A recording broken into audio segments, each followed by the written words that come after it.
కొంచెం నిగుణంగా ఉంటారు, మరి ఎందుకు నాకు తెలియదు.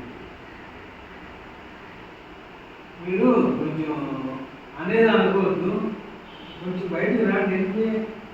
బయటకు రావాలి, బాగా తీసుకురావాలి. ఎందుకంటే నకిలీ గురువులు పాలు పాడి లక్షల కోట్ల రూపాయలు కొట్టుకుంటున్నారు వాళ్ళు. ఇలాంటి వజ్రాల దగ్గర వస్తే వాళ్ళు కాస్త మంచిగా అవుతారు కదండి.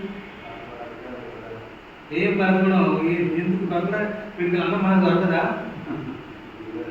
అదే మాట అంటారు.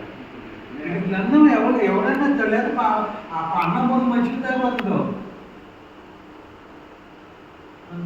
ఇది దేహానికి ఎప్పుడు కూడా ఆ పరమేశ్వరుడు దత్తపురం ఇస్తాడు.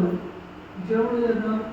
ఒప్పుడు మంచిగా ఇస్తాడు, గొప్ప అన్నం ఇస్తాడు, గొప్ప పాలు ఇస్తాడు. ఎంత తీసుకోవాలి మన పబ్లిసిటీ వరకు పాల్గొనకూడదు. నాకు చాలా 100% నచ్చింది, చాలా నచ్చింది. ఉపవాసాలు ఇచ్చాడు. ఉపాసించు అంటే అదే వీళ్ళ ఉపవాసం ఎలాగంటే పొద్దున్న 2 కేజీలు 2 సాయంత్రం ఉపవాసం ఉండదు. అది ఉపవాసం.